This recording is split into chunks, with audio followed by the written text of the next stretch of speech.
Hai Mams, kali ini kita akan membuat snack MPASI mulai dari 7+, puding gula aren serabut telur.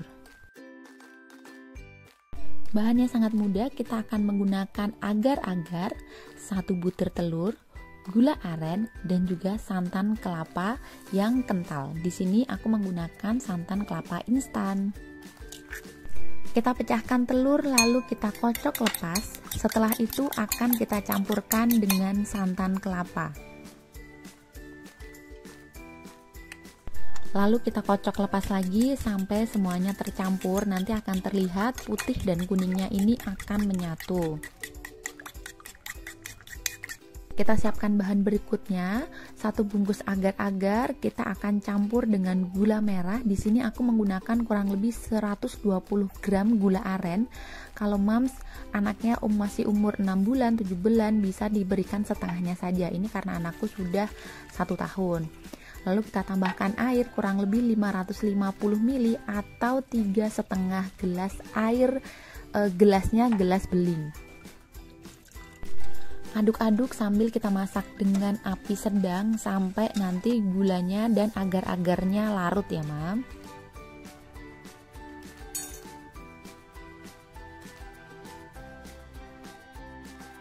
Setelah mendidih kita aduk-aduk sebentar, lalu setelah ini akan kita saring dahulu. Kenapa? Karena gula aren itu kan biasanya ada ampasnya. Nah, kita akan hilangkan ampasnya itu supaya nanti itu bersih tanpa ampas. Oh ya, kalau Mams tidak punya gula aren di rumah, Mams bisa menggunakan gula Jawa. Dipotong-potong kecil terlebih dahulu, baru nanti kemudian kita masak dengan agar-agarnya.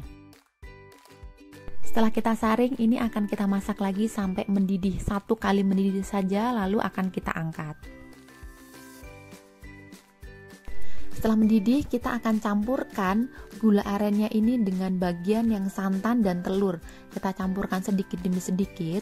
Fungsinya supaya bagian yang telur dan santan ini beradaptasi dan tidak pecah ketika dicampurkan. Kalau dirasa sudah cukup, ini aku tambahkan tadi 10 sendok sayur. Kita akan tuang kembali ke dalam yang gula arennya. Lalu ini akan kita rebus kembali sampai mendidih lagi. Aduk-aduk terus, karena kalau tidak kita aduk-aduk terus nanti dia akan menggumpal dan jadi jelek. Karena kan telurnya ini tadi masih ibaratnya masih setengah mateng ya. Jadi ketika dia kena air panas atau mendidih itu nanti dia akan menggumpal. Jadi harus diaduk-aduk terus sampai dia mendidih.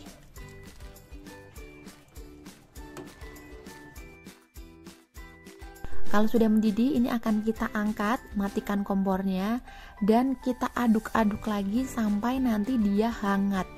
Jadi tidak langsung kita tuang ke cetakan, tapi kita akan aduk-aduk seperti ini terus sampai nanti dia hangat atau sudah agak dingin. Kalau masih panas langsung dituang gimana Mam? Ya ini bisa, tapi nanti hasilnya itu jelek Mam. Nanti serabutnya itu akan mengambang naik ke atas. Jadi seperti terpisah bagian yang ada serabutnya dengan bagian yang gula aren saja gitu. Jadi nanti jelek. Nanti aku akan kasih contohnya. Ini sudah dingin, kita tuang ke cetakan, lalu kita diamkan dia sampai membeku. Jangan langsung dimasukin kulkas ya Mam. Nah, ini sudah jadi kurang lebih 2 jam. Kita bisa lihat hasilnya ini yang tunggu dingin dulu. Dan yang ini, yang satunya yang kecil ini, aku langsung memasukkan tadi tanpa menunggu dingin. Nah, ini ada bagian yang dia naik, Mam, menggumpal. Nah, jelek kan? Ya, kalau Mam gak sabar bisa sih pakai cara yang ini. Cuman memang hasilnya jadi jelek. Kita akan tuang. Nanti kita akan lihat dia bener-bener simmering, sparkling, splendid, bagus banget kalau kita aduk-aduk sampai dingin. Kita bisa simpan di kulkas, kita berikan untuk anak kita bisa berikan mulai dari 6 bulan sebenarnya, asalkan Mam bukan tim yang no gula. Kan biasa ada yang nggak mau anaknya dapat gula ya. Dan ini sangat bagus banget dikasih anak kita yang lagi tumgi. Karena kan nanti dia dingin-dingin, kenyal-kenyal gitu. Biasanya anak kecil itu ketika dia tumgi dia pengen sesuatu yang dingin-dingin dan kenyal. Jadi pas banget buat snack MPASI anak kita yang sedang tumgi. Dan karena ada telurnya, ini bisa jadi baby booster juga. Jadi selamat mencoba, semoga anak Mam suka ya. Terima kasih sudah menonton.